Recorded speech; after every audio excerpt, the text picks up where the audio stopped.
SIFC के भी मामलात ये MOUs तक जाकर फिर वहाँ एक ठहराव क्यों आ रहा है? ये कई ममालिक के दौरे शहबाज शरीफ और उनके डेलीगेशन ने किए, कई ममालिक हमारे दौरे कर चुके हैं और हाईएस्ट लेवल पर वो दौरे हुए हैं, चाहे चाइना हो, मलेशिया हो, सऊदी अरब हो या दीगर और ममालिक हो। बड़ी बड़ी इन्वेस्टमेंट की सॉफ्ट कमिटमेंट्स हुई हैं, MOU साइन हुआ और उसके बाद फिर वो मामला रुक जाता है। ये यहाँ पर आकर एक रुकावट क्यों पैदा हो रही है? देखिए, SIFC का जो रोल है ना, वो एक स्ट्रेटेजिक रोल है। स्ट्रेटेजिक रोल मींस SIFC या चीफ ऑफ आर्मी स्टाफ या फौज जो वो डायरेक्ट आके ऑपरेशन में तो इंटरफेरेंस नहीं कर सकती ना, या वो डायरेक्ट आके फाइनेंस मिनिस्ट्री तो नहीं चला सकती ना।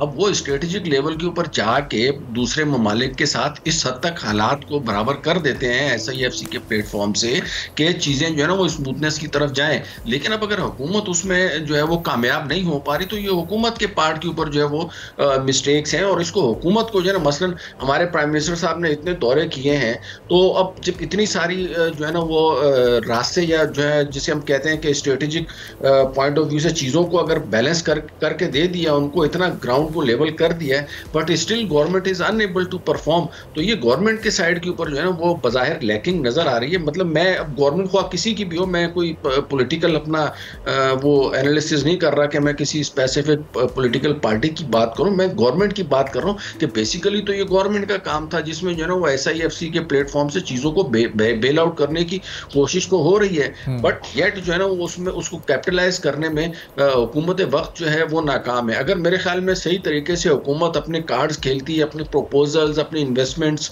या अपने जो उन्होंने सारी वर्किंग्स की हुई होती है, उसको अगर सही तरीके से वहां पे प्रेजेंट करती, तो मेरे ख्याल में चीज़ों में काफ़ी हद तक जो है ना वो मस्बत अशारिये आना शुरू हो जाते हैं। लेकिन अभी तक आप देखें, बज़ाहिर जो है अगेन मैं कह रहा हूँ कि जो इकोनॉमिक इंडिकेटर्स नीचे आ भी रहे हैं, वो दूसरों से बहुत नीचे हैं।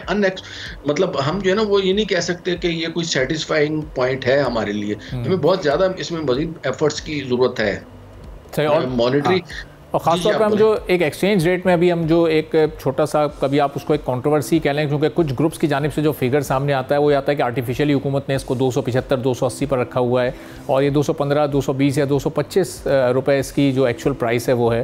तो अगर ये एक्सचेंज रेट में भी हुकूमत जो ड्यू एक कमी है वो लाने में कामयाब हो जाती है, उससे भी खासे इंडिकेटर्स मज़ीद बेहतर हो सकते हैं और ये आशारिये काफ़ी बेहतरी की तरफ जा सकते हैं।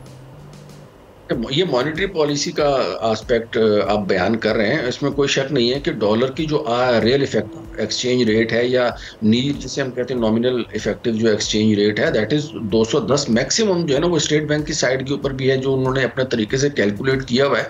तो रियल जो डॉलर की वैल्यू वो 209 से 210 रुपए है।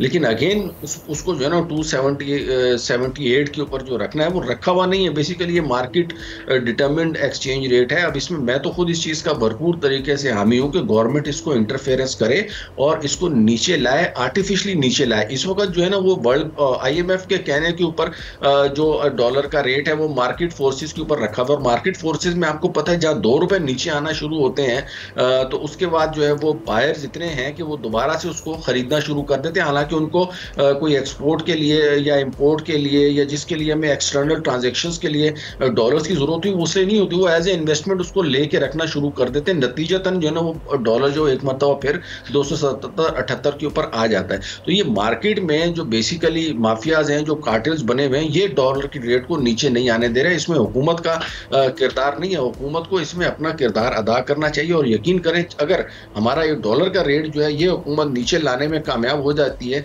तो आपको रियल टर्म्स में जो है वो इकोनॉमिक डेवलपमेंट होती हुई नजर आएगी। ऑल दो कि हमने इंटरेस्ट रेट्स जो है वो तो काफ़ी हद तक नीचे ले आए हैं, लेकिन स्टिल अगर हमारा जो डॉलर है वो 277-78 के ऊपर रहता है, इसके ऊपर हमारी इकोनॉमी इस वक्त इसको नहीं एब्जॉर्ब कर सकती। इसके ऊपर जो चीज़ें हैं, जो इस वक्त GDP पर कैपिटा है, जो हमारे यहाँ इन्फ्लेशन की पोजीशन है, उसमें we can not afford dollar at 278। It should be around 210 212। अगर ये यहाँ पे आएगा तो उसके बाद आपको इकोनॉमी में कुछ जान पड़ती हुई नजर आएगी, वरना अदरवाइज जो है वो यही होता रहेगा। या पैसा बैंकों में जो है वो पड़ा रहेगा इन टर्म्स ऑफ इंटरेस्ट, या पैसा जो है वहाँ से चेंज होके स्टॉक मार्केट में आता रहेगा कि चलें जी शेयर्स है, यहाँ पे थोड़ा सा पैसा लगा लेते हैं ताकि सुबह लगाए शाम को निकले और घर को जाए, तो इससे इकोनॉमिक डेवलपमेंट नहीं आएगी। मॉनेटरी पॉलिसी को जो है वो थोड़ा सा हुकूमत को इंटरवेन करके डॉलर रेट को जो है वो मेरे हिसाब से नीचे लाना चाहिए। अगर तो वाकई हमारा टारगेट है कि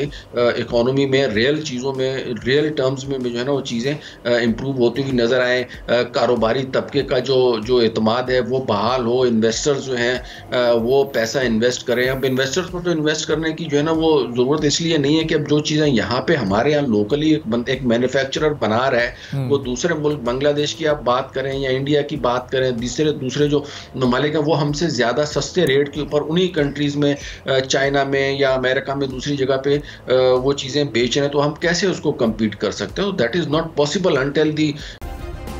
सब्सक्राइब करें और बेल दबाएं ताकि कोई खबर रह न जाए।